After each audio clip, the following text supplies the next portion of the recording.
among youth that's using vaping or using an e-cigarette lead them to start smoking. And most of the studies found that there was some association between kids who started vaping for the first time or started using some sort of device for the first time and starting to ever used a cigarette. And so we know that there's a chance that it will increase their chances of at least using a cigarette once.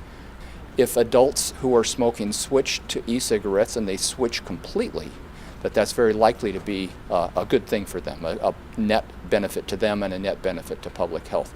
They do emit some toxic substances, but the levels and even the specific substances are highly variable depending on the particular device, the device type, the battery power, what's in the e-liquid. Most of them contain nicotine, but not all of them. So some of them have flavorants with no nicotine, and that makes it a real challenge to make sense of at least a simple answer in terms of e-cigarettes in general. But because we found that there is some level of potential risk from e-cigarettes, they're probably not harmless.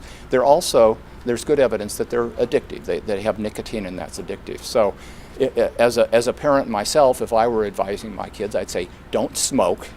And while you're at it, you probably shouldn't use e-cigarettes either because there's some intrinsic harm there or some level of risk by themselves.